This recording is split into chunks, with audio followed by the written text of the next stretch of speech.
సమయంలో ఈ రీతిగా నిలబెట్టిన యేసయ్యకు హృదయపూర్వక వందనాలు. సమయం ఇచ్చిన నాన్నగారికి హృదయపూర్వక వందనాలు. కూడి వచ్చిన మీ అందరికీ ప్రభు పేరట హృదయపూర్వక వందనాలు తెలియజేస్తున్నాను. దేవుని యొక్క మహాకృపను బట్టి మనం ఈరోజు కూడా ఆయన సన్నిధిలో ఈ రీతిగా కలుసుకోవడానికి ఆయన చేసిన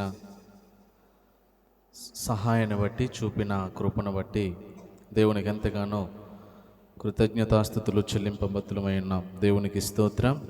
హల్లెలూయా. గతించిన దినాల నుండి కూడా మనము దేవుని వాక్యాన్ని ధ్యానం చేస్తున్నాం. దేవుని యొక్క సన్నిధిలో మనము ఆయనకి ఇష్టమైన బిడ్డలుగా జీవించటం ఈ లోకంలో మనము తెలుసుకోవలసినటువంటి విషయంగా మనం గుర్తుపెట్టుకోవాలి. ఈ లోకంలో దేవుని బిడ్డలుగా జీవించటం, దేవునికి ఇష్టమైన బిడ్డలుగా బ్రతకటం అనేది మనం నేర్చుకోవాలి. అదే దేవుడు మన నుండి కోరుతున్నాడు. పరిశుద్ధ గ్రంథము నుండి ఒక మాటను చదువుదాం. చదివి దేవుని యొక్క వాక్యాన్ని ధ్యానం చేద్దాం. రోమా పత్రిక 12వ అధ్యాయం 2వ వచనాన్ని మనము చదువుదాం. గతించిన 2 వారాల నుండి ఈ మాటను మనం ధ్యానం చేస్తున్నాం. అపోస్తలుడైన పౌలు రోమా సంఘానికి రాసినటువంటి పత్రిక 12వ అధ్యాయం 2వ వచనం, మీరు ఈ లోక మర్యాదను అనుసరింపక ఉత్తమమును అనుకూలమును సంపూర్ణమునయున్న దేవుని చిత్తమేదో పరీక్షించి తెలుసుకున్నట్లు మీ మనస్సు మారి నూతన మగుట వలన రూపాంతరము పొందిడి. నేను కూడా చిన్న ప్రార్థన చేస్తాను. కండ్ల మూసుకుంటాం. ప్రేమగల మా తండ్రి, కృపగల మా దేవ, ఇంతవరకు పాటల ద్వారా నీ నామాన్ని స్తుతించాం, నిన్ను కీర్తించాం ప్రభువా. నీ వాక్యం కోసం ఎదురు చూస్తున్నాం ప్రభువా. మీరు మాట్లాడండి. నీ సన్నిధికి వచ్చిన ప్రతి బిడ్డతో పేరు పేరున మీరు మాట్లాడమని ప్రార్థన చేస్తున్నాం. నాతో, మాతో, మా అందరితో మీ జీవం గల మాటలను మాకు తెలియచేయమని ప్రార్థన చేస్తున్నాం ప్రభువా. మీరు మాట్లాడుతుండగా వినగలిగే చెవులు, గ్రహించే మనస్సు, దాని ప్రకారంగా జీవించగలిగే జీవితాలు మాకందరికీ అనుగ్రహించమని ప్రార్థిస్తూ నజరేయుడైన యేసుక్రీస్తు నామములో అడిగి వేడుకొని ప్రార్థిస్తున్నాము తండ్రి, ఆమేన్. గతించిన 2 వారాల నుండి ఈ యొక్క వాక్య భాగాన్ని మనము ధ్యానం చేస్తున్నాం. ఏమిటి అనంటే, మీరు ఈ లోక మర్యాదను అనుసరించక ఏది ఉత్తమమైనదో, ఏది దేవుని దృష్టికి, దేవుని మందిరానికి అనుకూలమైనదో, సంపూర్ణమైన దేవుని చిత్తమేదో పరీక్షించి తెలుసుకున్నట్లు మన మనస్సులను మార్చుకుని రూపాంతరము పొందండి అని అంటున్నాడు. అనే వాక్య భాగాన్ని కూడా మనము ధ్యానం చేస్తూ ఉన్నాం. ఉత్తమమైనవి ఏంటో మనం నేర్చుకున్నాం. ఉత్తమమైనవి ఏమిటి అని అంటే, ఈ లోకంలో, ఈ సృష్టిలో మనకంటూ ఉత్తమమైనది ఏమైనా ఉన్నదనంటే అది దేవుడే. యెహోవా ఉత్తముడని రుచి చూచి తెలుసుకోండి, ఆయనే ఉత్తముడు. ఆ తర్వాత ఆయన పాదముల యొద్ద కూర్చుని దేవుని వాక్యం వినటం అనేది ఉత్తమమైనది అని, ఇలా కొన్ని విషయాలు మనం విన్నాం. వినటం మాత్రమే కాదు, దాని ప్రకారంగా జీవించడం అనేది దేవుడు కోరుకునేది. ఈ లోకంలో వినేవాళ్ళు చాలామంది ఉన్నారు, దేవుని వాక్యాన్ని వినేవాళ్ళు చాలామంది ఉన్నారు. కానీ దేవునికి ఎవడు కావాలి అనంటే, ఈ ధర్మశాస్త్ర గ్రంథములోని ప్రవచన వాక్యములను చదువువాడును, వాటిని వినువాడును, వాటిని విన్నవాటిని గైకొనువాడు ధన్యుడు అని ప్రకటన గ్రంథం 1వ అధ్యాయం 1వ వచన భాగాలలో తెలియజేస్తూ ఉన్నాడు. వినాలి, విన్నదానిని గైకొనాలి, దాని ప్రకారంగా జీవించటానికి మనము ప్రయత్నం చేస్తూ జీవించాలి. జీవించకపోతే దేవుని మాటల వలన ఎలాంటి ప్రయోజనము కూడా మన జీవితాలకు కలుగదు అన్న సంగతిని మీరు జ్ఞాపకం చేసుకోవాలి. దేవుడు అంటున్నాడు, ఈ ప్రజలు వినుట మట్టుకు విందురు కానీ వాటిని గ్రహించరు అని అంటున్నాడు. నిజమే, అలాంటి సమాజం నేటి క్రైస్తవ సమాజంలో ఉంది. అలాంటి మనుషులు క్రైస్తవ సంఘాలలో ఉన్నారు. అలా విని విడిచిపెట్టేటువంటి వారు దేవుని యొక్క మందిరాలలో చాలామందిగా కనబడుతూ ఉన్నారు. అయితే మనమైతే అలా ఉండకూడదు. ఉత్తమమైనది ఏదో, దేవుని దృష్టికి దేవుని మందిరానికి అనుకూలమైనది ఏదో పరీక్షించి తెలుసుకుని దానిని అనుసరించటానికి మన మనస్సులను మార్చుకుని రూపాంతరము పొందడమే దేవునికి ఇష్టమైనటువంటి పని. దేవునికి స్తోత్రం. మూడవదిగా ఈ రాత్రి నేను చెప్పాలనుకున్న విషయం ఏంటి అని అంటే, సంపూర్ణమైన దేవుని చిత్తం. చెప్పండి, ఏంటన్నమాట? సంపూర్ణమైన దేవుని చిత్తం. ఈ లోకంలో దేవుని బిడ్డలుగా ఎన్నో సంవత్సరాలుగా ఈ పరిశుద్ధ గ్రంథాన్ని మనము చేత్తో పట్టుకుని దేవుని మందిరాలకు వెళుతూ, సభలకు వెళుతూ, రక్షణ సువార్త మీటింగ్స్కి వెళుతూ ఎన్నో సంవత్సరాలుగా దేవుని వాక్యాన్ని వింటూ ఉన్నాం. అయితే దేవుని యొక్క చిత్తమేంటో తెలుసుకునే వారిగా మనం ఉన్నామా లేదా అన్నది ఒకసారి మనం ఆలోచించాలి. ప్రియమైన దేవుని పిల్లలారా, మనం ఏదైనా ఒక పనికి వెళితే, లేకపోతే కూలి పని చేసుకునేవారు కూలి పనికి వెళితే, ఆ కూలి పనిలో ఆ పని చేసేటువంటి వాళ్ళు ఏం ఆలోచిస్తారు అని అంటే, ఇక్కడ చేయవలసిన పనిని బట్టి ఆ పొలం యొక్క యజమాని లేకపోతే ఆ పొలం యొక్క రైతు ఉద్దేశం ఏంటో తెలుసుకోవడానికి ప్రయత్నం చేస్తారు. రైతు చెప్తాడు ఎక్కడ పని చేయాలో, ఏ పని చేయాలో, ఎంత పని చేయాలో రైతు చెబుతాడు. చెప్పిన తర్వాత రైతు చెప్పిన ప్రకారంగా, ఆ పొలం యొక్క యజమాని చెప్పిన ప్రకారంగా నడుచుకోవడానికి ఆ పొలం పనికి వెళ్ళినటువంటి వారు ప్రయత్నం చేస్తారు. అంతేకాదు, ఉద్యోగాలు చేస్తున్నటువంటి వారు కూడా వారి పైన అధికారులు ఏ పని చేయాలో, ఎక్కడికి వెళ్ళాలో, ఎప్పుడు వెళ్ళాలో అని తనలో ఉన్నటువంటి తన ఉద్దేశాన్ని తన క్రింద పనిచేస్తున్నటువంటి వారికి, తన ఆధీనంలో ఉన్నటువంటి పని వారికి తన ఉద్దేశాన్ని తెలియజేస్తాడు. తద్వారా తన యజమానుని యొక్క ఉద్దేశాన్ని తెలుసుకున్న పనివారు ఆ పని చేయడానికి ఆ రోజున ప్రారంభిస్తూ ఉంటారు. నిజమే, ఈ లోక సంబంధముగా ఒక పొలం పనికి వెళ్ళినప్పుడు యజమాని యొక్క ఉద్దేశం ఏమైందో తన ఉద్దేశ ప్రకారమే ఆ పొలంలో పని చేయడానికి మనం ప్రయత్నం చేస్తాం. ఒక ఉద్యోగి తన ఆఫీస్కి వెళ్ళినప్పుడు తన అధికారి యొక్క ఉద్దేశము ఆ రోజు ఏమయ్యిందో దాని ప్రకారమే, అనగా తన యజమాని యొక్క ఉద్దేశము ప్రకారమే ఉద్యోగము చేయడానికి ప్రయత్నం చేస్తాడు. ఈ రోజున మనం ఆలోచించాల్సిన విషయం ఏంటంటే, అసలు మన దేవుని చిత్తం ఏంటి? మన దేవుని చిత్తం ఏమయ్యింది? ఆయన చిత్త ప్రకారంగా బ్రతకడానికి మనం ఏం చేయాలి? ప్రయత్నం చేయాలి. దేవునికి స్తోత్రం. దేవుని యొక్క ఉద్దేశం ఏమిటో, దేవుని యొక్క చిత్తం ఏమిటో దానిని తెలుసుకుని ఆయన చిత్త ప్రకారము పని చేయాలి. నేను ఎంతవరకు చెప్పింది మీకు అర్థమైంది అనుకుంటున్నా. ఈ లోక సంబంధమైనటువంటి ధనాన్ని సంపాదించుకోవడం కోసం పనికి వెళితే, ఆ పనిలో ఆ రైతు తన ఉద్దేశాన్ని ఏదైతే చెప్పాడో తన ఉద్దేశముకు సరిపోయినట్టుగానే పనికి వెళ్ళిన వారు చేస్తారు. అవునా కదా? చెప్పాలి మీరు. అవునా? అలాగే చేస్తారు కదా. ఉద్యోగానికి వెళితే మన పైన అధికారి ఉన్నటువంటి ఆయన ఏ పనులైతే చెబుతాడో ఆయన చెప్పినట్టుగానే ఆ పనులు చేయటానికి మనము ప్రయత్నం చేస్తాం. ఇది లోక సంబంధమైనటువంటి పని. మరి ఆత్మ సంబంధమైనటువంటి పని దేవుడు మనకి ఇచ్చినప్పుడు ఆయన ఉద్దేశం ఏంటో, ఆయన చిత్తం ఏంటో తెలుసుకున్న దాని ప్రకారంగా మనం ఏం చేయాలి? బ్రతకాలి. అవునా కాదా? చెప్పాలి మీరు. అలాగే బ్రతకాలి కదా. మరి దేవుని చిత్తం అంటే సంపూర్ణమైన దేవుని చిత్తం ఏదో పరీక్షించి తెలుసుకుని, అలా తెలుసుకోవటానికి మన మనస్సులను మార్చుకోవటం వలన రూపాంతరము పొందుతాము. రూపాంతరము ఎన్నో వారాల నుండి మనము చెప్పుకుంటున్నాం. సుమారుగా 3 వారాల నుండి రూపాంతరం పొందటం. ప్రియమైన దేవుని పిల్లలారా, రూపాంతరము పొందడం అనంటే మానవ స్వభావములో నుండి దేవుని స్వభావములోనికి మార్చబడటం. దేవునికి స్తోత్రం. లోక సంబంధమైన ప్రాచీన స్వభావములో నుండి పరలోక సంబంధమైన నవీన స్వభావములోనికి మార్చబడటం, అలాంటి రూపాంతరమును దేవుడు కోరుకుంటున్నాడు. అలా రూపాంతరము పొందాలి అనంటే ఆయన సంపూర్ణమైన చిత్తం ఏమిటో తెలుసుకుని ఆయన చిత్తమును అనుసరించే వారిగా, ఆయన చిత్తమునకు తగినట్లుగా బ్రతికే వారిగా మనం ఉండాలి. ఆమెను చెప్దామా? ఎందుకు చెప్పారు?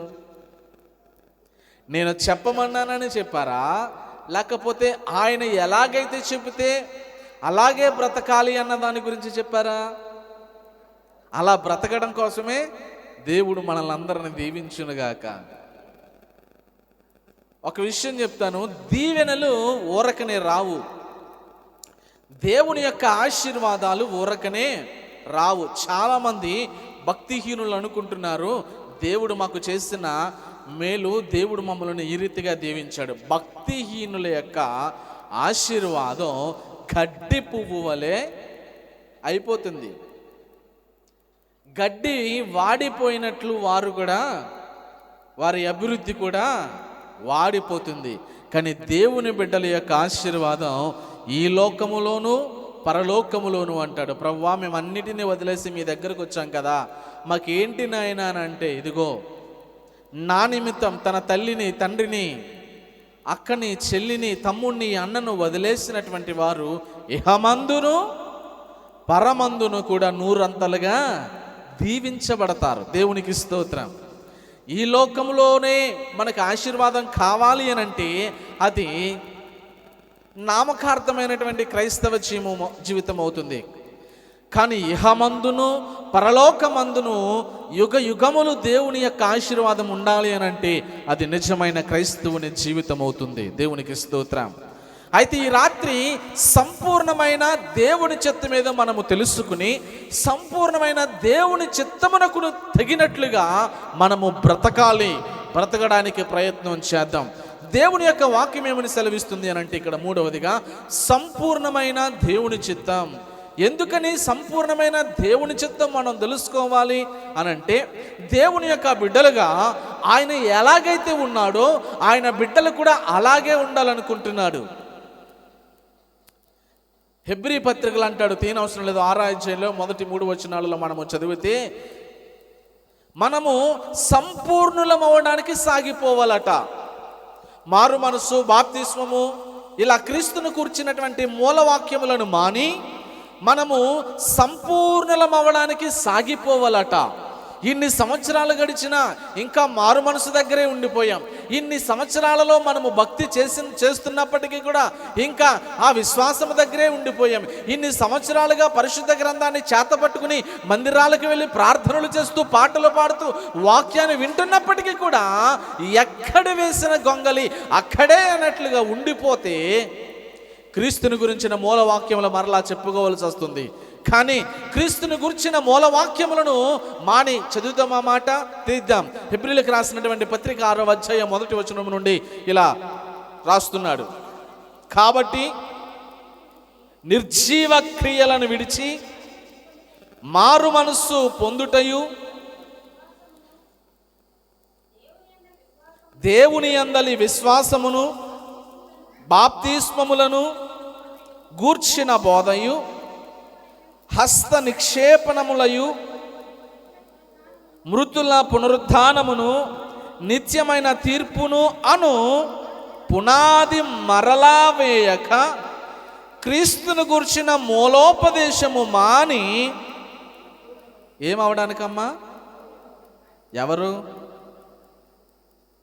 ఎవరు చెప్పరేంటి? ఎవరు? మనము ఏమవడానికి ఏం చేయాలంట? సాగిపోవాలట. మనము ఎదరికి వెళ్ళిపోవాలి, భక్తిలో ముందుకు వెళ్ళిపోవాలి. ముందుకు వెళ్ళిపోవటం మానేసి ఇంకా మూలవాక్యముల దగ్గరే ఆగిపోయాం. మారు మనసు పొందండి, బాప్తిసం తీసుకోండి, దేవుని తీర్పు ఉంది అని క్రీస్తును గుర్చినటువంటి మూలోపదేశములలోనే చెప్పుకుంటూ ఉన్నాం. నిజానికి మనం ఇంకా అక్కడ ఉండకూడదు, అవి ఎప్పుడో దాటేస్తాం మనం. దేవునికి స్తోత్రం. క్రీస్తుని గురించినటువంటి మూల వాక్యములను మనము చిన్ననాటి నుండి వింటున్నాం. ఇప్పుడు మనము చేయాల్సిన పని ఏంటంటే సంపూర్ణమైన దేవుని చిత్తమేదో తెలుసుకోవాలి. అందుకే అంటున్నాడు, వాటిని మాని మనము సంపూర్ణలం అవ్వడానికి ఏమవ్వాలట? సాగిపోవాలి. సంపూర్ణం అవ్వడానికి మనము సాగిపోవాలి. భక్తిలో అక్కడే ఆగిపోవడానికి మనము వీలు లేదు. ఎందుకు మనము సంపూర్ణం అవ్వడానికి సాగిపోవాలి అని అంటే చూద్దాం. రెండొక మాట, మత్తయి సువార్త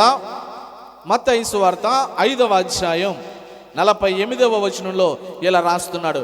ఎందుకు మనము సంపూర్ణం అవ్వడానికి సాగిపోవాలి అని అంటే మత్తయి సువార్త 5వ అధ్యాయం చిట్ట చివరి వచనం 48వ వచనం. ఎవరమ్మా? ఎవరి తండ్రి? మన పరలోకపు తండ్రి. మన పరలోకపు తండ్రి అంటే మీ పరలోకపు తండ్రి పరిపూర్ణుడు గనుక మీరును ఏమవ్వాలంట? పరిపూర్ణులుగా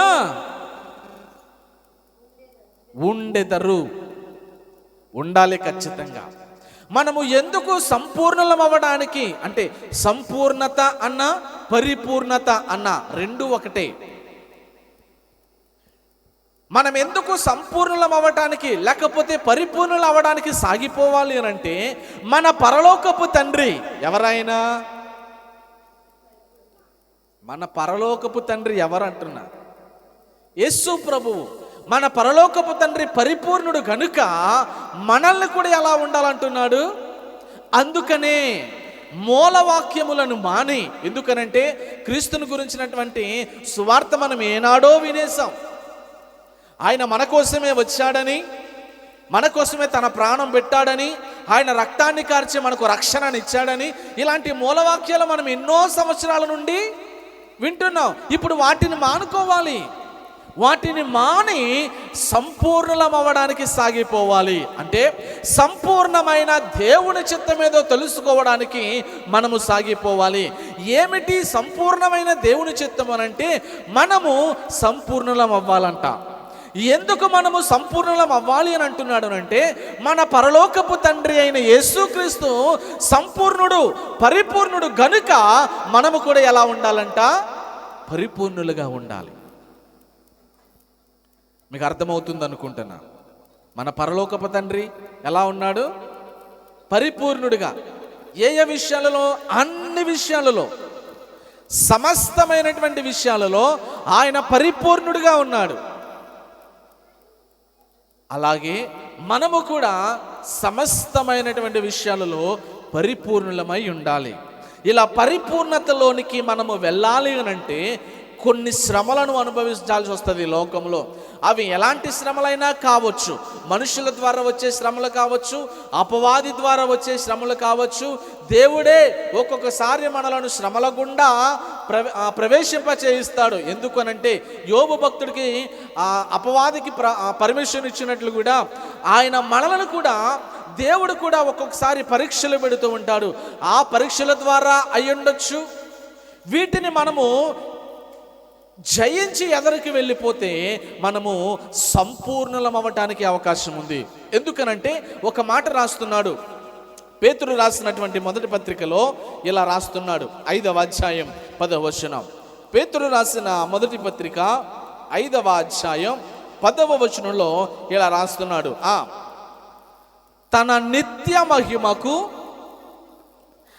నిత్య మహిమకు క్రీస్తునందు మిమ్మును పిలిచిన సర్వకృపానిధియగు దేవుడు కొంచెము కాలము మీరు శ్రమపడిన పిమ్మట తానే మిమ్మును పరిపూర్ణులుగా చేసి స్థిరపరచి బలపరుచును. యుగ యుగములకు ఆయనకు మహిమ కలుగునుగాక. ప్రియమైన దేవుని పిల్లలారా, తన నిత్య మహిమకు మనల్ని పిలిచాడంట. మనల్ని ఎవరు పిలిచారమ్మా? ఎవరు పిలిచారు? దేవుడు. ఎలాంటి దేవుడు? సర్వకృపానిధియగు దేవుడు. ఎక్కడికి పిలిచాడు? తన నిత్య మహిమకు, ఎటర్నల్ గ్లోరీ, తన నిత్య మహిమకు మనల్ని పిలిచాడు. చూడండి, ఆలోచించండి, అసలు ఆయన నిత్యమైన మహిమలో ఉండే మొహాలైనా మనవి? దేవుని యొక్క నిత్యమైన మహిమలో ఉండే మొహాలైనా మనవి? నోరిప్పామంటే వేషధారి మాటలు, దేవుని యొక్క సన్నిధి నుండి విడిచి వెళ్ళాము అనంటే కపటపు జీవితం. ఇలాంటి జీవితాలను జీవిస్తున్నటువంటి మనము, స్వార్థముతో నిండిపోయినటువంటి మనుషులు, కపటముతో నిండిపోయినటువంటి మనుషులు, అపహాస్యముతో నిండిపోయినటువంటి మనుషులు దేవుని యొక్క నిత్య మహిమలో అడుగుపెట్టే మొహాలేనా? ఎంత మాత్రము కూడా కాదు. కానీ దేవుని యొక్క కృప చూడండి, సర్వకృపానిధియగు దేవుడు తన నిత్య మహిమకు మనల్ని ఏం చేశాడంట?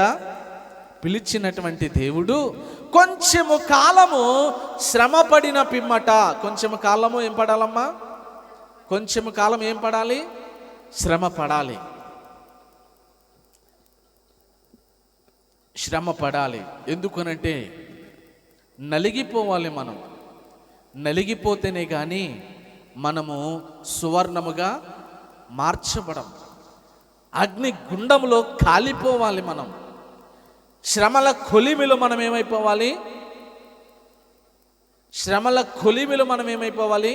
కాలిపోవాలి. శ్రమల కొలిమిలో కాల్చబడిన తర్వాత మనము శుద్ధ సువర్ణముగా మార్చబడతాం. అప్పుడు ఆయన నిత్య మహిమలో మనం ఏం చేస్తాం? అడుగు పెడతాం.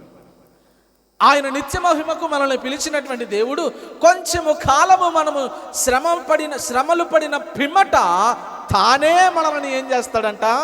పరిపూర్ణులుగా చేసి విశ్వాస జీవితంలో స్థిరపరచి ఈ లోకములో మనలను బలపరిచేటువంటి దేవుడట. దేవునికి స్తోత్రం. ఆయనే మనలను పరిపూర్ణులుగా చేస్తాడు. కానీ మనము ఎలా వెళ్ళిపోవాలనంటే పరిపూర్ణులం అవ్వటానికి సాగిపోవాలి. సంపూర్ణమైన జీవితాన్ని సంపాదించుకోవడం సాగిపోవాలి. అప్పుడు ఆ సాగిపోయేటువంటి తరుణంలో పరిపూర్ణులం అవ్వటానికి చేస్తున్నటువంటి ఆ ప్రయాణంలో కొంచెము కాలము శ్రమలు వస్తాయి. ఆ శ్రమల్లో దేవుడు మనలను శుద్ధ సువర్ణముగా మార్చి పరిపూర్ణులుగా చేయడానికి అవకాశం ఉంటుంది. దేవుని యొక్క సంపూర్ణమైన చిత్తం మీద మనము తెలుసుకోవడానికి ప్రయత్నం చేయాలని ఈ రాత్రి మీకు తెలియజేస్తున్నాను. ఎందుకు మనము సంపూర్ణమైన దేవుని చిత్తము తెలుసుకోవాలి అనంటే మనము ఆయన వలె సంపూర్ణం అవ్వాలి అని దేవుని ఉద్దేశం. కాబట్టి పరిపూర్ణమైన మనమందరము కూడా పరిపూర్ణుడైన దేవునితో ఆ పరలోక రాజ్యములో అనగా ఆ నిత్య మహిమలో మనం ఉండాలి. కాబట్టి ఈ లోకములో మనము ఏమవడానికి సాగిపోవాలి? సంపూర్ణులం అవడానికి సాగిపోవాలి. ఈ సంపూర్ణులం అవడానికి సాగిపోతున్నప్పుడు ఈ మార్గములో కొంచెము కాలము ఏమొస్తాయి? శ్రమలు వస్తాయి. ఈ శ్రమలలో అనగా ఈ శ్రమల కొలిమిలో మనము కాలిపోయిన తర్వాత శుద్ధ సువర్ణముగా వెలికి తీయబడతాం. అప్పుడు దేవుడు మనలను పరిపూర్ణులుగా చేసి దేవుని యొక్క రాజ్య స్థాపనలో స్థిరపరచి ఈ లోకంలో మనలను బలపరుస్తాడట. దేవునికి స్తోత్రం. ఏ ఏ విషయాలలో మనము పరిపూర్ణలం అవ్వాలి? చాలా విషయాలు ఉన్నాయి. కొన్ని విషయాలు నేను ఈ రాత్రి మీతో పంచుకోవడానికి ఇష్టపడుతున్నాను. ముందుగా ఏ విషయంలో మనము పరిపూర్ణలం అవ్వడానికి సాగిపోవాలి అనంటే హెబ్రీలకు రాసినటువంటి పత్రిక అపోస్తలుడైన పౌలు హెబ్రీ సంఘానికి రాస్తూ ఇలా మాట్లాడుతున్నాడు. 6వ అధ్యాయం 12వ వచనాన్ని మనము చదువుదాం. 6వ అధ్యాయం 12వ వచనం 11 నుండి 2 కలిపి చదువుదాం. కలిపి ఉన్నాయి, చదువుదాం. హెబ్రీలకు రాసిన పత్రిక 6వ అధ్యాయం 11, 12 వచనాలు. మీరు మందులు కాక విశ్వాసము చేతను ఓర్పు చేతను వాగ్దానములను స్వతంత్రించుకును వారిని పోలి నడుచుకున్నట్లుగా మీలో ప్రతి వాడును మీ నిరీక్షణ పరిపూర్ణమగు నిమిత్తము మీరిది వరకు కనుపరచిన ఆసక్తిని తుదమట్టుకు కనుపరచవలనని అపేక్షించుచున్నాము. పౌలుతో ఉన్నటువంటి సహోదరులు హెబ్రీ సంఘములో ఉన్న వారి నుండి ఏం అపేక్షిస్తున్నారు అంటే, ఏమి కోరుకుంటున్నారు అని అంటే, ఇదిగో మీరు మందులు కాకండి, బద్ధకస్తులుగా ఉండకండి. దేవుని సన్నిధిలో చాలామంది బద్ధకంగా ఉంటారు. దేవుని మందిరాలలో చాలామంది అశ్రద్ధగా ఉంటారు, నిర్లక్ష్య ధోరణితో ఉంటారు. ప్రియమైన దేవుని పిల్లలారా, అది ఎంత మాత్రము కూడా దేవుని మందిరంలో కూర్చున్నటువంటి మనకు తగదు. మీరు మందులు కాక, దేవుని మందిరాలలో బద్ధకస్తులు కాకుండా, సోమరిపోతులా కాకుండా మీరు ఎలా ఉండాలి అని తెలియజేస్తున్నాడు అని అంటే, విశ్వాసము చేతను ఓర్పు చేతను వాగ్దానములను స్వతంత్రించుకుని వారిని పోలి నడుచుకున్నట్లుగా మీలో ప్రతి ఒక్కడు, సంఘములో ఉన్న ప్రతి ఒక్కడు మీ నిరీక్షణ పరిపూర్ణము అయ్యేంత వరకు ఆసక్తితో ఉండండి అని దేవుని వాక్యం తెలియజేస్తున్నాడు. ప్రియమైన దేవుని పిల్లలారా, మనకున్న నిరీక్షణ ఏంటి అని అంటే, మన పితరులు విశ్వాసము ద్వారా వాగ్దాన ఫలములను పొందుకున్నారు. మన పితరులు విశ్వాసము ద్వారా అద్భుతమైనటువంటి కార్యాలను చేశారు. మన పితరులు విశ్వాసము ద్వారా దేవుని యొక్క రాజ్యాన్ని స్వతంత్రించుకున్నారు. అలా ఓర్పు చేత వాగ్దానములు చేయబడినటువంటి ప్రతి వాగ్దానాన్ని విశ్వాసము ద్వారా, ఓర్పు చేత, సహనము ద్వారా వారు ఎలాగైతే వాగ్దాన ఫలములను పొందుకున్నారో అలాగూ మనము పొందుకుంటాము అనే నిరీక్షణ మనము కలిగి ఉండాలి. నిరీక్షణ అంటే ఇదే పత్రికలో రాస్తాడు. నిరీక్షణ అంటే విశ్వాసము అని ఉన్నది నిరీక్షింపబడు వాటి యొక్క అది విశ్వాసము. నిరీక్షణ అంటే ఏమిటనంటే, మనము ఒక దాని మీద ఆశ పెట్టుకుంటాం. ఆశ పెట్టుకున్నది నేను త్వరలోనే పొందుకుంటాను అనే కోరిక చూసారా, దానికోసం వెయిట్ చేస్తూ ఉంటాం. ఆ వెయిటింగ్ ఉంది చూసారా, దాన్ని పొందుకోవడానికి కొంత కాలం పడుతుంది. ఆ కాలమును నిరీక్షణ అంటాం. ఎంతో కాలంగా నిరీక్షిస్తూ ఉంటాం మనం అనుకున్న దానిని పొందుకోవటం కోసం. ఇక్కడ చెప్పబడుతున్నటువంటి మాట, దేవుని వాగ్దానములను మనము పొందుకోవటం కోసం నిరీక్షణ కలిగి ఉండాలి. ఈ నిరీక్షణలో మనం ఎలా ఉండాలి అని తెలియజేస్తున్నాడనంటే, మీ నిరీక్షణ పరిపూర్ణమగు నిమిత్తము మీరిది వరకు కనుపరిచిన ఆసక్తి తుదమట్టుకు అనగా చివరి వరకు మీరు కనుపరచండి. ఈ రోజున ఈ నిరీక్షణ చివరి వరకు కొనసాగించే వాళ్ళు లేరండి సంఘాలలో. దేవుని మందిరాలలో నిరీక్షించి ఆయన యొద్ద నుండి పొందుకునే ఈ నిరీక్షణ లేదు, ఓర్పు లేదు. దేవుడు ఇచ్చే వరకు ఓపిక పట్టరు. ఆయన ఒక సమయాన్ని నిర్ధారించాడు, ఆయన ఒక సమయాన్ని నియమించాడు. ఆయన నియమించినటువంటి ఆ సమయానికి ఆయన ఇస్తాడు. అంతవరకు మనమందరము కూడా ఓర్పుతో నిరీక్షణ కలిగి ఉండాలి. ఎంతవరకు మీరు ఎలాంటి నిరీక్షణ అయితే కలిగి ఉన్నారో ఆ నిరీక్షణ చివరి వరకు కనుపరచండి. చివరి వరకు దానిని పొందుకుంటాము అనే ఆసక్తిని మీరు కనుపరచండి. అలా కనుపరిచినప్పుడు మన నిరీక్షణ పరిపూర్ణతలోనికి వస్తుంది. ఇక్కడ నేను చెప్పాలనుకున్న విషయం అనగా, దేవుడు ప్రతి ఒక్కడు అన్నాడు, అవునా? ప్రతి వాడును మీ నిరీక్షణ, ప్రతి వాడును మీ నిరీక్షణ పరిపూర్ణమగు నిమిత్తము. చెప్పండి, మనం నిరీక్షణలో ఏమవ్వాలి? పరిపూర్ణమవ్వాలి. పరిపూర్ణమైన నిరీక్షణ. దేవుని యొక్క సంపూర్ణమైన దేవుని చిత్తం ఏంటి అని అంటే, దేవుని బిడ్డలు నిరీక్షించటంలో పరిపూర్ణులుగా కనబడాలి. దేవునికి స్తోత్రం. సంపూర్ణమైన దేవుని చిత్తము మన ఎడల ఏమిటి అని అంటే, సంపూర్ణమైన నిరీక్షణను మనము కలిగి ఉండాలి. అసంపూర్ణమైన వెయిటింగ్ ఉంటుంది, అసంపూర్ణమైన నిరీక్షణ. కొంతకాలం వరకు వెయిట్ చేస్తారు. ఇక ఆ తర్వాత వెయిట్ చేయడం వారి వల్ల కాక వారి సొంత ప్రయత్నాలు చేస్తూ ఉంటారు. చివరికి చతికిల పడిపోయినటువంటి పరిస్థితులు. దేవునికి విరోధముగా, దేవునికి దూరంగా ఉండి ఏమి చేసినా తద్వారా మనకు నాశనమే కానీ అది ఎంత మాత్రము కూడా మేలుకరము కాదు అన్న సంగతిని మనము జ్ఞాపకం ఉంచుకోవాలి. మొదటిగా సంపూర్ణమైన దేవుని చిత్తం ఏమిటి అనంటే సంపూర్ణమైన నిరీక్షణ కలిగి ఉండటం అనేది దేవుని చిత్తం. రెండవదిగా దేవుని యొక్క వాక్యములో మనం ఆలోచన చేస్తే యోహాను రాసినటువంటి మొదటి పత్రిక 2వ అధ్యాయం 5వ వచనంలో ఇలా రాస్తున్నాడు. యోహాను రాసిన మొదటి పత్రిక 2వ అధ్యాయం 5వ వచనం, ఆయన వాక్యము ఎవడు గైకొనునో వానిలో దేవుని ప్రేమ నిజముగా, చెప్పండి ఏమాయను అంటే ఏ ప్రేమ ఇది? ఏ ప్రేమ ఇది? ఏ ప్రేమ? పరిపూర్ణమైన ప్రేమ. చెప్పండి ఏం ప్రేమ? పరిపూర్ణమైన ప్రేమ అంటున్నాడు అని అంటే పరిపూర్ణము కాని ప్రేమ కూడా ఉందా? ఖచ్చితంగా ఉంది. ప్రియమైన దేవుని పిల్లలారా, ఈ రోజున లోకం ప్రేమ అనే 2 అక్షరాలకు రకరకాల నిర్వచనాలు చెబుతూ ఉన్నారు. ఒక ఆయన్ని ప్రేమ అంటే ఏంటి అని అడిగితే ఎవడి దగ్గర అయితే ఎక్కువ డబ్బు ఉంటుందో ఆడిదే ప్రేమ అంటాడు. అంటే ఆడికి డబ్బు కనబడితే ఆ డబ్బు ఎలా కనబడుతుంది? ప్రేమ లా కనబడుతుంది అన్నమాట.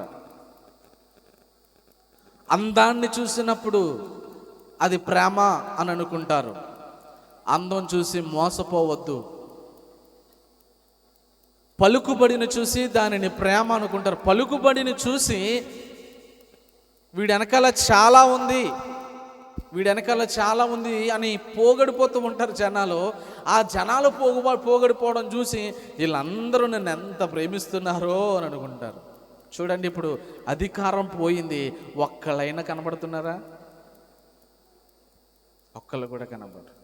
అధికారం ఉంటే జనాలందరూ వస్తారు, దానిని ప్రేమ అనుకుంటారు. కానీ ప్రేమ కాదు, కపటమైన ప్రేమ, అవసరాల కొద్దీ ప్రేమ, అవసరాన్ని తీర్చుకుని వదిలేసే ప్రేమ, ప్రేమను ప్రేమగా కూడా ప్రేమించలేనటువంటి భయంకరమైన ప్రేమ. ఈ లోకంలో ప్రేమ కరువైపోయింది.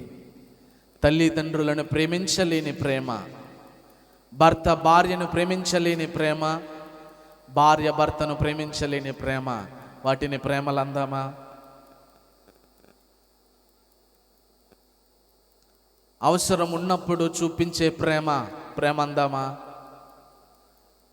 అవసరం ఉన్నప్పుడు ప్రేమించే ప్రేమ అవసరం తీరక వదిలేస్తుంది, దానిని ప్రేమ అందామా? ప్రియమైన దేవుని పిల్లలారా, ప్రేమ అంటే ఏమిటంటే దేవుని వాక్యం చెబుతుంది. ప్రేమ అంటే ఏంటో తెలుసా? ఎవడు దేవుని వాక్యమును గైకొనును వానిలో దేవుని ప్రేమ నిజముగా పరిపూర్ణమాయెను. దేవునికి స్తోత్రం. దేవుని వాక్యమును గైకొనటమే ప్రేమ. దీన్ని ఇలా అన్నాడు, దేవుడు డాష్ స్వరూపి అన్నాడు. ఏ స్వరూపి అయినా అంటే ప్రేమ ఒకవేళ మనిషిలాగే ఈ లోకంలోనికి వస్తే అది ఖచ్చితంగా యేసు ప్రభులానే ఉంటుంది. క్షమించండి, యేసు ప్రభులానే కాదు, యేసు ప్రభువే. యేసు ప్రభువే ప్రేమ. ప్రేమ అంటేనే యేసు. ప్రేమే జగతికి, పాడండి, ప్రేమే జగతికి మూలం ఏంటండి? ఎవరు ఇంతకీ ఆ ప్రేమ? ఆ ప్రేమ ఎవరో కాదు, దేవుడే. ఈ జగతికి మూలం ఎవరు? దేవుడే. ఆ దేవుణ్ణే ప్రేమ అన్నారు. ప్రియమైన దేవుని పిల్లలారా, మనము దేవుని పిల్లలమైతే మనలో ఏ ప్రేమ ఉండాలి చెప్పాలి మీరు. మనము దేవుని పిల్లలమైతే మనలో ఏ ప్రేమ ఉండాలి? దేవుని ప్రేమ ఉండాలి. మనము దెయ్యపు పిల్లలమైతే మనలో ఏ ప్రేమ ఉండాలి? అవసరాల కొద్దీ ప్రేమ, ఆస్తులను చూసి ప్రేమించే ప్రేమ, అవసరాన్ని తీర్చుకుని వదిలేసే ప్రేమ, ఇలాంటి ప్రేమలన్నీ ఉన్నాయి చూసారా? ఆ ప్రేమలన్నీ ఉంటే దెయ్యపు పిల్లలమవుతాం.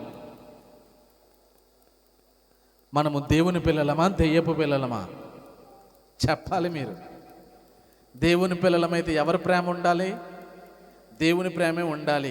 ఆ దేవుని ప్రేమ ఎలా ఉండాలంటున్నాడనంటే పరిపూర్ణముగా ఉండాలి. చెప్పండి, ఎలా ఉండాలంట? పరిపూర్ణముగా ఉండాలి. మరి ఇంతకీ దేవుని ప్రేమ పరిపూర్ణముగా ఉండాలి అనంటే ఏం చేయాలి? అక్కడే రాశాడు, ఎవడైతే దేవుని వాక్యమును గైకుంటాడో వానిలో దేవుని ప్రేమ నిజముగా. మనం చెప్పుగాకర్లా, నాలో దేవుని ప్రేమ ఉంది, నాలో దేవుని ప్రేమ ఉంది, నేను దేవుని బిడ్డను, నేను దేవుని పిల్లనని నేను చెప్పుగాకర్లా. మనము చేయాల్సింది ఏమిటంటే మనము దేవుని యొక్క వాక్యమును గైకుంటే చాలు. మనలో ఏమున్నట్టు? దేవుని ప్రేమ ఉన్నట్టు. ఆ ప్రేమ ఏమై ఉన్నట్టు? పరిపూర్ణమై ఉన్నట్టు. ప్రియమైన దేవుని పిల్లలరా, ఈ రాత్రి మనం ఏం తెలుసుకుంటున్నాము అనంటే సంపూర్ణమైన దేవుని చిత్తం ఏంటో తెలుసుకుంటున్నాం. ఏమిటి అనంటే దేవుని బిడ్డలుగా మనము నిరీక్షణలో సంపూర్ణమై ఉండాలి. 2, దేవుని బిడ్డలుగా ప్రేమలో పరిపూర్ణులమై ఉండాలి. ప్రేమలో పరిపూర్ణమై ఉండాలి అనంటే ఏమని చెబుతుంది వాక్యం అనంటే, ఎవడు ఆయన వాక్యము గైకొనునో వానిలో దేవుని ప్రేమ. ప్రియమైన దేవుని పిల్లలారా, మీరు ఆలోచించండి, దేవుని వాక్యాన్ని గైకుంటున్నామా? అసలు మనం వాక్యానుసారంగా జీవించగలుగుతున్నామా? అలా జీవించలేకపోతే దేవుని ప్రేమ మనలో లేనట్టే మీరు నిర్ధారించేసుకోవచ్చు. వాక్యము గైకుంటేనే దేవుని ప్రేమ మనలో ఉన్నట్టు, అది పరిపూర్ణమవుతున్నట్టు. ఆలోచించండి. 2వదిగా సంపూర్ణమైన దేవుని చిత్తం ఏంటి అనంటే సంపూర్ణమైన ప్రేమ కలిగి ఉండటం. 3వదిగా ఈ రాత్రి మనం తెలుసుకుందాం. యాకోబు రాసినటువంటి పత్రిక 2వ అధ్యాయం 22వ వచనంలో ఇలా రాస్తున్నాడు. యాకోబు రాసిన పత్రిక 2వ అధ్యాయం 22వ వచనం, విశ్వాసము అతని క్రియలతో కూడా కార్యసిద్ధి కలుగజేసిననియు క్రియల మూలముగా అతని విశ్వాసము పరిపూర్ణమైనదనియు గ్రహించుచున్నావు కదా. ఇక్కడ చెప్పండి, పరిపూర్ణమైన, చెప్పండి ఏంటది? 1, సంపూర్ణమైన నిరీక్షణ మనము కలిగి ఉండాలి. 2, సంపూర్ణమైన ప్రేమ కలిగి ఉండాలి. 3, సంపూర్ణమైన విశ్వాసం. విశ్వాస జీవితంలో సంపూర్ణముగా మనము కనబడుతున్నామా? మన జీవితాన్ని ఎవరైనా చూసినప్పుడు సంపూర్ణమైన విశ్వాసం ఆమెలో కనబడుతుంది, అతనిలో కనబడుతుంది. వారి కుటుంబాలలో సంపూర్ణమైన విశ్వాసి లక్షణాలు కనబడుతున్నాయి అని ఎవరైనా సాక్ష్యం చెప్పగలుగుతున్నారా? ప్రియమైన దేవుని పిల్లలారా, విశ్వాసమునకు కర్తయు దానిని కొనసాగించువాడునైనా. మరి ఎవరి వైపు చూస్తున్నాం? ఈ రోజున మనలో విశ్వాసము సంపూర్ణతలోనికి రావాలి అనంటే, అనగా పరిపూర్ణమైనటువంటి విశ్వాస జీవితాన్ని మనము కలిగి ఉండాలి అనంటే విశ్వాసమునకు కర్తయు దానిని కొనసాగించువాడునైనా యేసు వైపు చూస్తూ, ఈ రోజున విశ్వాసములు సంపూర్ణులుగా కనబడట్లేదు అనంటే మనము ఆయన వైపు చూడట్లేదు. మరి ఎవరి వైపు చూస్తున్నాం? లోకం వైపు చూస్తున్నాం. ఎవరి వైపు చూస్తున్నాం? అధికారుల వైపు చూస్తున్నాం, మంత్రుల వైపు చూస్తున్నాం, ముఖ్యమంత్రుల వైపు చూస్తున్నాం. ఎవరి వైపు చూస్తున్నాం? వీరిని పట్టుకుంటే ఇక్కడ పని అయిపోతుంది అని మనుషులతో చూస్తున్నాం. కానీ అలా కాదు. మనము మన భక్తి జీవితంలో సంపూర్ణమైన విశ్వాసిగా కనబడాలి అనంటే, పరిపూర్ణమైన విశ్వాసము మనలో కనబడాలి అనంటే విశ్వాసమునకు కర్త దానిని కొనసాగించువాడునైనా యేసు వైపే చూడాలి. హల్లెలూయా. ఆయన వైపు చూడాలి. ఆయన వైపు చూస్తేనే విశ్వాస జీవితంలో పరిపూర్ణమవుతాం. ఈ రోజున విశ్వాసపు వాడలో పగిలిపోయినటువంటి వారు అనేక మంది కనబడుతున్నారు. ప్రియమైన దేవుని పిల్లలారా, చేతులారా తమ విశ్వాస జీవితాన్ని పాడు చేసుకుంటున్నారు. చేతులారా తమ భక్తి జీవితాలను పాడు చేసుకుంటున్నారు. తెలిసి చేస్తున్నారు, తెలియక చేస్తున్నారు కానీ తెలియదు కానీ భయంకరమైనటువంటి నాశనాన్ని కొని తెచ్చుకుంటున్నటువంటి దినాలలో మనం ఉన్నాం. ఒక విశ్వాసిగా మన కుటుంబాన్ని బాగు చేసుకోవాల్సిన బాధ్యత మన మీద ఉంది. ఒక విశ్వాసిగా మన సంఘాన్ని బాగు చేసుకోవాల్సినటువంటి బాధ్యత మన మీద, సమాజాన్ని బాగు చేసుకోవాల్సినటువంటి బాధ్యత మన మీద ఉన్నది. విశ్వాసి యొక్క బాధ్యత అదే. ఏదో పేరుకు విశ్వాసిగా పిలవబడి మన అవసరాలన్నీ దేవుని దగ్గర నుండి తీర్చేసుకుని మనము సంతోషంగా ఉంటే సరిపోద్దిలే అనుకోవడానికి లేదు. ఈ రోజున విశ్వాసి అనంటే ఒక దేశాన్ని నడిపించేటువంటి అధికారులు కాదు, విశ్వాసుల ప్రార్థనే రాష్ట్రాన్ని నడిపించాలి. మీకు విషయం తెలుసో తెలీదో, మంత్రులు ముఖ్యమంత్రుల కంటే గొప్పోళ్ళు ఎవరో తెలుసా? మాట్లాడరేటి, చెప్పి ఏం చెప్తావో చూద్దాం అన్నాడు. మంత్రులు ముఖ్యమంత్రుల కంటే గొప్ప వాళ్ళు ఎవరు అని అంటే దేవుని వైపు చూసి నడిచే వాళ్ళే గొప్పోళ్ళు. వారు తలుచుకుంటే ఆకాశంలో ఉన్న సూర్యుడిని చంద్రుడిని కూడా ఏం చేయగలరు? ఎవరాళ్ళు? మాట్లాడరేటి, అడగలా.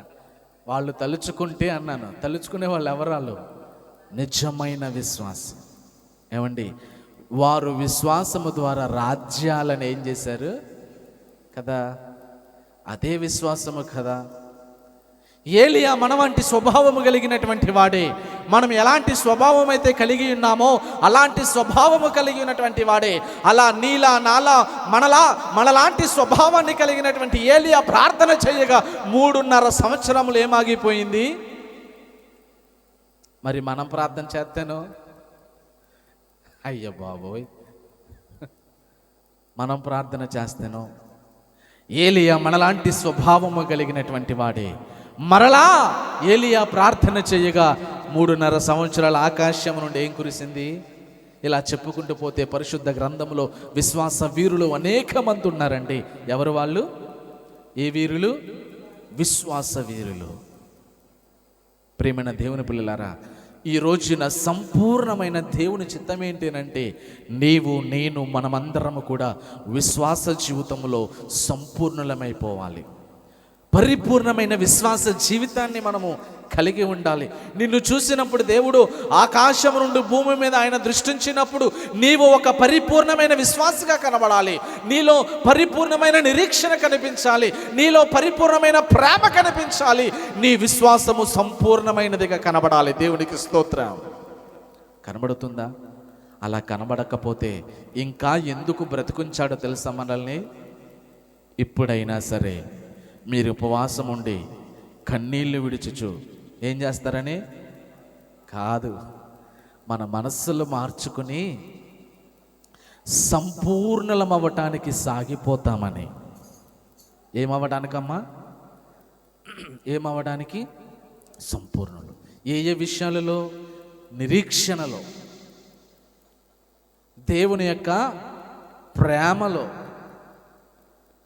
మన విశ్వాస జీవితంలో ఏమై ఉండాలి? పరిపూర్ణులమై ఉండాలి. ఇంకొక మాట చూపించి మనం ఎదురుకు వెళ్దాం. తీతుకు రాసినటువంటి పత్రిక 3వ అధ్యాయం మొదటి 2 వచనాలు మనము చదువుదాం. తీతుకు రాసినటువంటి పత్రిక 3వ అధ్యాయం మొదటి 2 వచనాలు. అధిపతులకును అధికారులకును లోబడి విధేయులుగా ఉండవలెననియు. చూడండి, అధిపతులకు అధికారులకు ఎలా ఉండాలి మనం? ఎవరైనా సరే లోబడి ఉండాలి.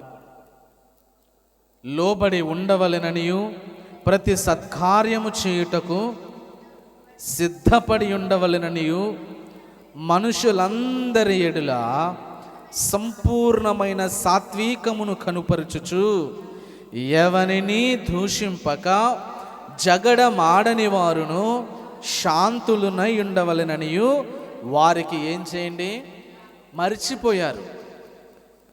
మరిచిపోయారండి. మరిచిపోయి విపరీతమైనటువంటి అలా గెలిచారో లేదో మారణ భయంకరమైనటువంటి మర్డర్లు అలా గెలిచారో లేదో. ఏమండి, ఎవడో గడ్డి తిన్నాడని నేను గడ్డి తింటానా? తినచ్చా? నా బుద్ధి ఏమయ్యింది? నా ఇంగిత జ్ఞానం ఏమయ్యింది? నా కామన్ సెన్స్ ఏమయ్యింది? నీ కామన్ సెన్స్ ఏమయ్యింది? నీ ఇంగిత జ్ఞానం ఏమయ్యింది? వారు మరిచిపోయారు. శాంతముగా ఉండటం, నెమ్మదిగా ఉండటం, ప్రేమ కలిగి ఉండటం, తన శత్రువునైనా సరే ప్రేమించండి. ఏ దేశంలో ఉన్నారండి వాళ్ళు?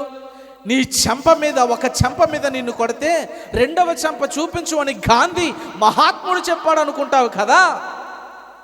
ఈ రోజున మీరు చేస్తున్న పనులేంటి?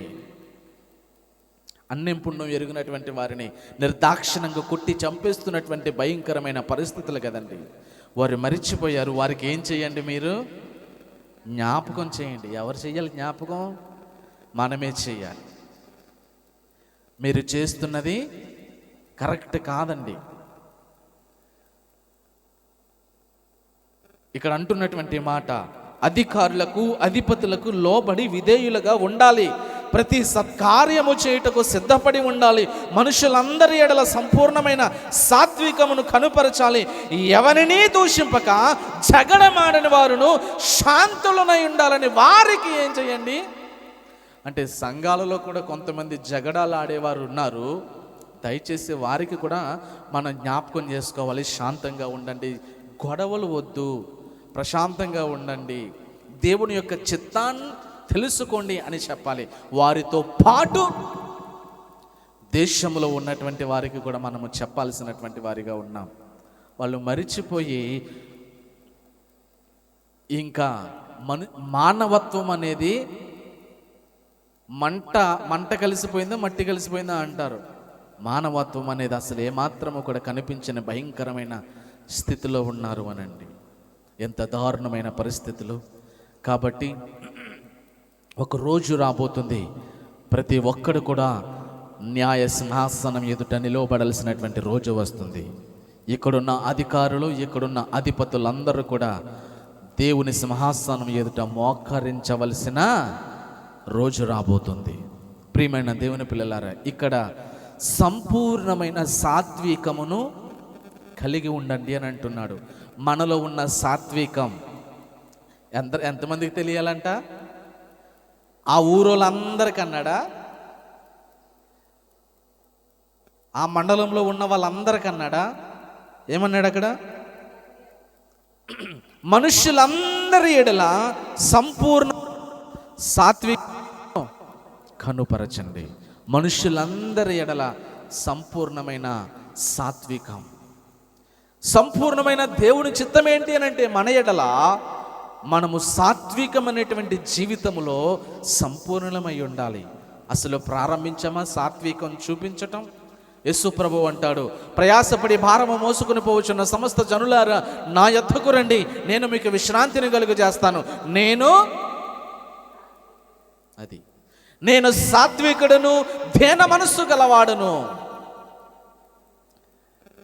ఆయనే సాత్వికుడు అని చెప్పుకుంటుంటే, ఇక మనలో సాత్వికం లేకపోతే ఇంకెందుకు మన జీవితాలు? దేవునిలో ఉంది కదా ఆ తత్వం, మరి మనలో కూడా ఉండాలి కదా. ఎవరిని దూషింపక, ఎదురాడక, జగడాలు ఆడక, శాంతులనై పరిపూర్ణులనై, అనగా సాత్వికమైన విషయంలో పరిపూర్ణులమై ఉండాలి అని దేవుడు మనతో తెలియజేస్తున్నాడు. చివరిగా ఒక మాట చూపించి నేను మీకు ముగిస్తాను. తెస్సలోనికీయులకు రాసినటువంటి మొదటి పత్రిక 5వ అధ్యాయం 23వ వచనం. తెస్సలోనికీయులకు రాసినటువంటి మొదటి పత్రిక 5వ అధ్యాయం 3వ వచనం, 23వ వచనం.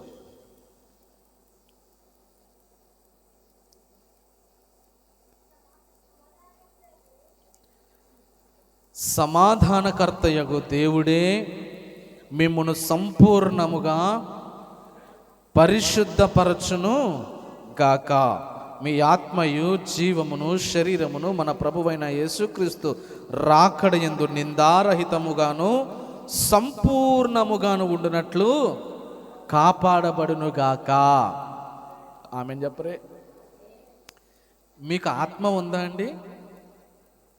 అదేట, మీకు ఆత్మ ఉందా? ఉంది, డౌట్ ఏమి లేదు. ఆ తర్వాత మీకు జీవం ఉందా అండి? జీవం ఉందా? ఉంది. ఆ తర్వాత శరీరం ఉందా అండి? శరీరం. మీ ఆత్మ, మీ శరీరం, మీ జీవము మన ప్రభువైన యేసుక్రీస్తు రాకడ యందు ఎలా అంట? నిందారహితముగాను సంపూర్ణముగాను ఉండునట్లు దేవుడు మనలను కాపాడునుగాక అంటున్నాడు. ఏం చేసి? ఆ పైన అంటున్నాడు, మనల్ని ఏమి చేసి? సమాధానకర్తయగు దేవుడే మనలను ఏం చేసి? సంపూర్ణముగా పరిశుద్ధపరచును. దేవునికి స్తోత్రం. అంటే పరిశుద్ధతలో కూడా ఎలా ఉండాలి? మనం సంపూర్ణత కలిగి ఉండాలి, అనగా సంపూర్ణమైన పరిశుద్ధత కలిగి ఉండాలి. ఇందులో ఆత్మ పరిశుద్ధంగా ఉండాలి, జీవం పరిశుద్ధంగా ఉండాలి, శరీరం పరిశుద్ధంగా ఉండాలి. ఎందుకు ఉండాలి అని అంటే ఆయన పరిశుద్ధ పరిచాడు కాబట్టి. అంతకుముందు అపరిశుద్ధత మన ఆత్మకు, మన జీవానికి, మన శరీరానికి యేసుక్రీస్తు రక్తము ద్వారా కడగబడక ముందు అపరిశుద్ధత.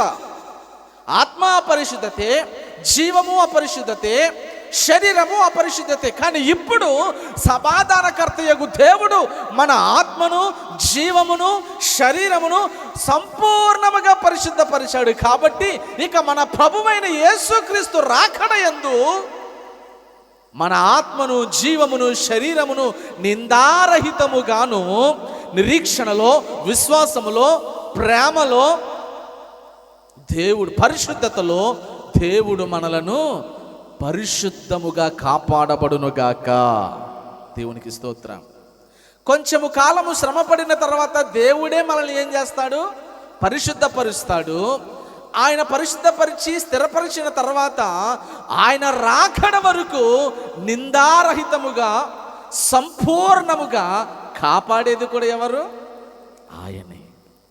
ప్రియమైన దేవుని పిల్లలారా, మన ఆత్మను, జీవమును, శరీరమును ఆయన చేతుల్లోనికి అప్పగించుకోగలిగితే ఆయన వాటిని కాపాడుతాడు. ఎంతవరకు? ఎంతవరకు అమ్మా? ఆయన వచ్చేంత వరకు కాపాడుతాడు. నీ ఆత్మను, నీ జీవమును, నీ శరీరమును ఆయన చేతుల్లో కాకుండా నీ చేతుల్లో పెట్టుకున్నావు అని అనుకో, ఇక నిన్ను ఆ దేవుడు కూడా ఏం చేయలేడు? రక్షించలేడు. అమ్మా, నీవెవరివో నాకు తెలియదు, దయచేసి ఇది నీ స్థలము కాదు, ఇక్కడ నుండి బయటకు వెళ్ళు. బయటకు వెళ్ళు అని అంటే కింద నరకం ఉంటుంది, అక్కడికి వెళ్ళిపోవాలి. డైరెక్ట్గా అక్కడికి వెళ్ళిపోవాల్సింది. అందుకనే సంపూర్ణమైన దేవుని చిత్తము ఏమిటి అని అంటే మనము మన ఆధ్యాత్మికమైన జీవితంలో సంపూర్ణమైన నిరీక్షణ కలిగి ఉండాలి, సంపూర్ణమైన ప్రేమ కలిగి ఉండాలి, సంపూర్ణమైన విశ్వాస జీవితాన్ని కలిగి ఉండాలి, సంపూర్ణమైనటువంటి సాత్వికము కలిగి ఉండాలి, సంపూర్ణమైన పరిశుద్ధత కలిగి ఉండాలి. పరిశుద్ధత దేనికి? ఆత్మకు, జీవానికి, శరీరానికి. వీటిలో మనము సంపూర్ణముగా ఉండగలిగితే ఆయన రాకడ వరకు మనలను ఆయన కాపాడబడతాడట. దేవునికి స్తోత్రం. దయచేసి ఇట్టి రీతిగా మనం అన్ని విషయములలో పరిపూర్ణమై మన దేవుడని యెహోవా పరిపూర్ణుడు గనుక మనము కూడా ఎలా ఉందాం? దేవుడి మాటలు దీవించునుగాక. కళ్ళు మూసుకోండి, ప్రార్థన చేసుకుందాం. ఈ రాత్రి ఆయన మనతో మాట్లాడిన రీతిగా సంపూర్ణమైన దేవుని చిత్తం ఏంటో అనుకున్నాం. పరిపూర్ణమైన ఆయన చిత్తం ఏంటో మనము తెలుసుకున్నాం. ప్రియమైన దేవుని పిల్లలారా, విశ్వాస జీవితంలో సంపూర్ణత సాధించగలుగుతున్నామా? నిరీక్షణలో సంపూర్ణమై ఉండగలుగుతున్నామా? ప్రేమ చూపించడంలో పరిపూర్ణమైన ప్రేమ కలిగి ఉన్నామా? ఈ రాత్రి ఆయన మనతో మాట్లాడిన రీతిగా, ప్రభువా, నీ ప్రేమలో, సాత్వికములో, విశ్వాసములో మమ్మలను సంపూర్ణులుగా చేయండి తండ్రి. సంపూర్ణమైన నీ చిత్తంతో మాతో మాట్లాడిన విధానాన్ని బట్టి స్తోత్రాలయ్యా అంటూ మనమందరం కూడా ప్రార్థన చేసుకుందాం. సంపూర్ణమైన నీ చిత్తమే అనుకూలమైన సంకల్పమే జరిగించుచున్నావు నన్ను విడువక, నా ధైర్యము నీవేగా. సంపూర్ణమైన నీ చిత్తమే అనుకూలమైన సంకల్పమే జరిగించుచున్నావు నన్ను విడువక, నా దయ్యము నీవేగా. నీవే నీవే నా జయ గీతము, నీవే నీవే నా స్తుతి గీతము, నీవే నీవే నా జయ గీతము, నీవే నా స్తుతి గీతము. సుమధుర స్వరముల గానాలతో వేలాది దూతల గళములతో కొనియాడబడుచున్న నా యేసయ్యా, నీకే నా ఆరాధన. ప్రార్థన చేసుకుందాం. మహాగణుడా, మహోన్నతుడా, పరిశుద్ధుడా, నీ పరిశుద్ధమైన ఉన్నతమైన నామమునకు వందనములు, స్తోత్రములు ప్రభువా.